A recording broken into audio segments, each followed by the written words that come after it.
അപ്പോൾ ഇന്ന് സ്പെഷ്യൽ ഒരു മത്തിക്കറിയാണ് കേട്ടോ. നമുക്ക് എങ്ങനെ ഉണ്ടാക്കുക നോക്കാം. ആദ്യത്തെ മത്തി നന്നായിട്ട് ക്ലീൻ ചെയ്തെടുത്തിട്ടുണ്ട്. ഇനി അടുത്തത് നമുക്ക് കുറച്ച് വാളൻപുളിയാണ് കേട്ടോ ഞാൻ യൂസ് ചെയ്യുന്നത്. ആ വാളൻപുളി ഞാൻ കുറച്ച് വെള്ളം ഒഴിച്ച് വെച്ചിട്ടുണ്ട്. ഇനി നമ്മുടെ മെയിൻ ഇൻഗ്രീഡിയൻ്റ് എന്ന് പറയുന്നത് ചെറിയ ഉള്ളിയാണ് കേട്ടോ. ചെറിയ ഉള്ളിയാണ് നമ്മുടെ ഈ കറിക്ക് ടേസ്റ്റ് നൽകുന്നത്. അപ്പോൾ ഈ ചെറിയ ഉള്ളി ഒരു 10-15 അല്ലി, വലിപ്പമുള്ളതാണെങ്കിൽ ഒരു 10 എണ്ണം അല്ലെങ്കിൽ 15 എണ്ണം ഒക്കെ എടുക്കാം കേട്ടോ. അതുപോലെ ഒരു 2-3 തക്കാളി എടുക്കണം. പിന്നെ എടുക്കുന്നത് പച്ചമുളകാണ് കേട്ടോ. പച്ചമുളക് ഒരു 3-4 എണ്ണോ, അത് നമ്മുടെ എരിവിനനുസരിച്ചിട്ട് എടുത്താൽ മതി കേട്ടോ. അപ്പോൾ ഞാൻ അടുത്തത് ചെയ്യാൻ പോകുന്നത് ഈ ചെറിയ ഉള്ളിയും അതുപോലെ തന്നെ നമ്മുടെ തക്കാളി, ഈ രണ്ടും കൂടെ ഒന്ന് മിക്സിയുടെ ജാറിൽ ഒന്ന് ചതച്ചെടുക്കുകയാണ് കേട്ടോ. പേസ്റ്റ് പോലെ ആവണ്ട, ജസ്റ്റ് ഒന്ന് ചതച്ചെടുത്താൽ മതി.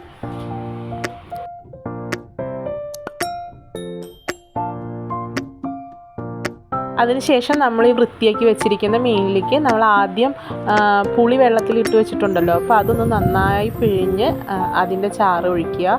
അതിനുശേഷം നമ്മളിപ്പോൾ ഈ മിക്സിയിൽ അടിച്ചെടുത്ത തക്കാളി, ഉള്ളി, അതിൻ്റെ ചതച്ചെടുത്തത് അതും ഇതിലേക്ക് ആഡ് ചെയ്യുക.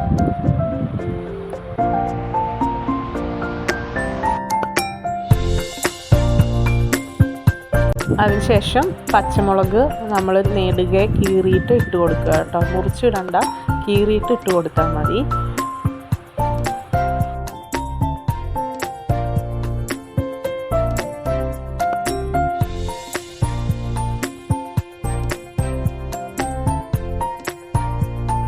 അതിനുശേഷം ആവശ്യത്തിന് കറിവേപ്പില കൂടി നമ്മൾ ചേർത്ത് കൊടുക്കുകയാണ്. പിന്നെ ആഡ് ചെയ്യുന്നത് ചെറിയൊരു ഇഞ്ചിയുടെ കഷ്ണമാണ്. ഇതൊന്ന് ചെറുതായി ചതച്ചെടുത്തിട്ട് വേണം നമുക്ക് ആഡ് ചെയ്യാൻ. ഇത് ഇടുന്നത് നല്ല ടേസ്റ്റിനാണ് കേട്ടോ. ഇഞ്ചിക്ക് ഒരു പ്രത്യേക ടേസ്റ്റാണ് കറിക്ക് നൽകുന്നത്.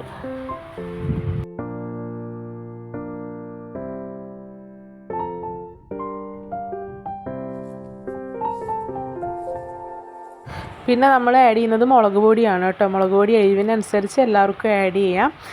എൻ്റെ മുളക് പൊടിക്ക് കുറച്ച് എരിവ് കൂടുതലാണ്. അപ്പോൾ അത് കാരണം കൊണ്ട് ഞാനൊരു 1.5 ടേബിൾ സ്പൂൺ മാത്രമേ ആഡ് ചെയ്യണുള്ളൂ. പിന്നെ ബാക്കി അതിന് കൂടെ ഞാൻ കാശ്മീരി മുളക് പൊടിയാണ് കേട്ടോ ആഡ് ചെയ്യുന്നത്.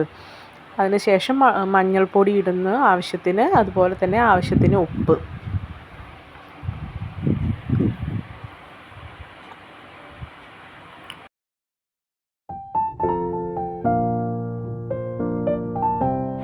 ഇനി ഇതെല്ലാം കൂടി മിക്സാക്കാൻ കുറച്ച് വെള്ളം ആവശ്യത്തിന് ഒഴിക്കുന്നു. എന്നിട്ടെല്ലാം കൂടി ഒരു കയ്യിൽ വെച്ച് നന്നായിട്ട് ഇളക്കുകയാണ് കേട്ടോ.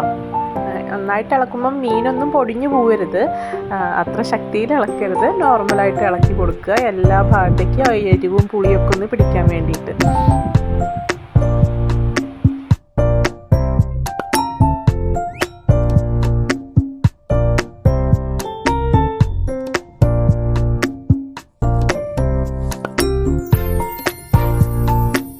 ആവശ്യത്തിന് ഇനി വെള്ളം വേണമെങ്കിൽ അത് ആഡ് ചെയ്ത് കൊടുക്കുക.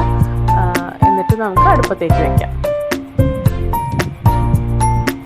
ആദ്യം വെക്കുമ്പോൾ തന്നെ നമുക്കിത് അടച്ചു വെച്ച് കൊടുക്കാം കേട്ടോ. ഒന്ന് തിളച്ച് വരുന്നത് വരെ നമുക്കിത് അടച്ചു വെച്ച് കൊടുക്കാം.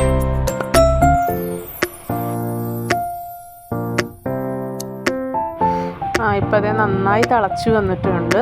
നമുക്കിതിലിപ്പോൾ നമ്മുടെ എരിവും പുളിയും ഉപ്പെല്ലാം പെർഫെക്റ്റ് ആണോ എന്നുള്ളത് നോക്കാം കേട്ടോ. നന്നായിട്ടൊന്ന് ഇളക്കിയിട്ട് ഒന്ന് നോക്കി വെക്കാം.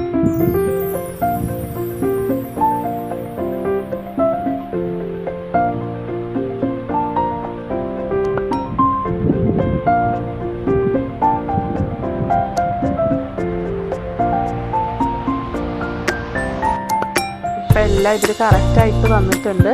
നമുക്കിത് ഒന്നും കൂടി ഒന്ന് വറ്റിച്ചെടുക്കണം. അപ്പോൾ നമുക്ക് ഒന്നും കൂടി കുറച്ച് നേരം തുറന്ന് വെച്ചിട്ട് വറ്റിക്കാം കേട്ടോ.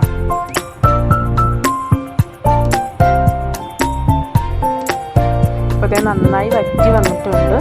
നമുക്ക് അവസാനമായിട്ട് ഇതിലേക്ക് കുറച്ച് കറിവേപ്പില ഇട്ട് കൊടുക്കാം.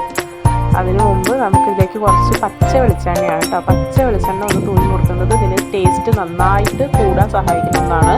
അതിനുശേഷം ഇതിലേക്ക് ഒരു തണ്ട് കറിവേപ്പില നമുക്ക് ഇട്ട് കൊടുക്കാം. അപ്പോൾ നമ്മുടെ മത്തി മുളകിട്ടത് ഇവിടെ റെഡി ആയിട്ടുണ്ട്. ഇഷ്ടപ്പെട്ട എല്ലാവരും ഒന്ന് ട്രൈ ചെയ്ത് നോക്കുക കേട്ടോ. Thank you.